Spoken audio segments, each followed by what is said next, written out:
Irene kicking up some pretty big surf as it moved off Florida's east coast. This is Deerfield Beach, Florida. And obviously with a huge storm offshore, pushing all of that water, the waves as well, rip currents have been a huge concern. In fact, rough seas sent 8 people to the hospital near West Palm Beach. Officials say the group was out off a jetty when a wave knocked them off, and 1 person was taken to the hospital and 7 others were treated at the scene.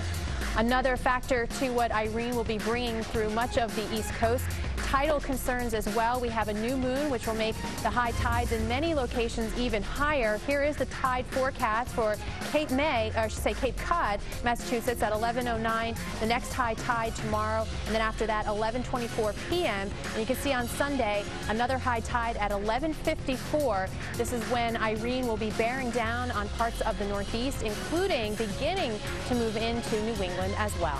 Heather?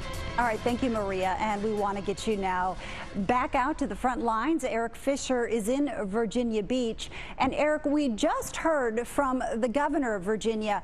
And, you know, I don't remember a storm where we have heard from the president and so many governors and so many mayors as we have been in this one. I guess that really speaks to the magnitude of this event. Yeah, and certainly the volume of people that will be affected, Heather, absolutely. You talk about everyone from South Carolina to North Carolina, inland into Philadelphia. We've already had the wettest August on record, wettest month on record. We should obliterate that before the month of August is done. You head all the way up to New England and all the way to the Canadian border. They'll see heavy rain and gusty winds out of this system. So certainly we're going to have numerous effects from Irene as it works its way up the coast. What you see behind me here, this is the boardwalk. We're right at the end of it on Virginia Beach. You can see all the big hotels that are built up here, and a lot of these still have quite a few occupants. Big surfing championship going on here in the city, and they took up a lot of those rooms. Nothing mandatory for this part of Virginia Beach just yet. We've noticed that usually you see a lot of families riding bikes, people enjoying out on that boardwalk. Far fewer today than what you would normally see.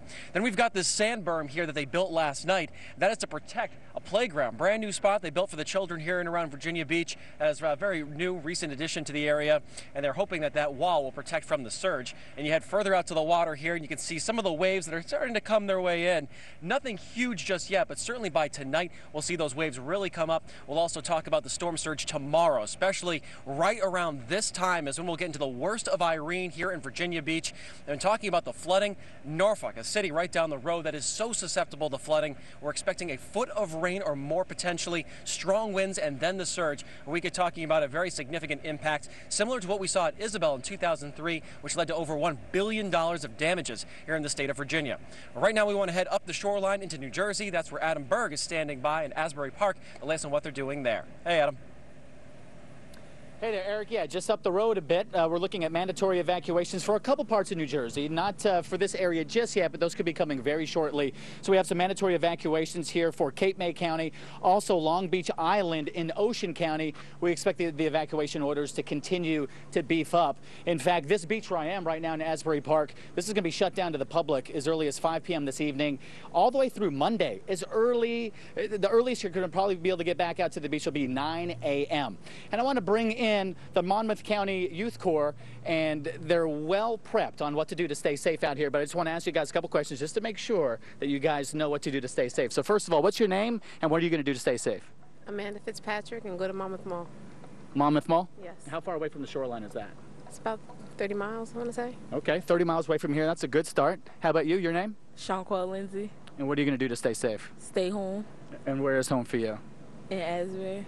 Okay, how far away from the actual beach are you going to be? Not that far. Okay, so it's going to be a little dangerous. We know we've got a couple of high tides coming in. We have one coming in Saturday night around the 6, 7 o'clock time, and another one Sunday morning as well, right around 6, 7 a.m. So those are going to be the times where you're going to have to be extremely glued into the Weather Channel. You guys are going to keep watching, right? Yes. Okay, let's get some more here. What's your name? Clatina Wright. Okay, what are you going to do to stay safe? In the house and with DVDs. And watching the Weather Channel, right? Yeah. Yeah.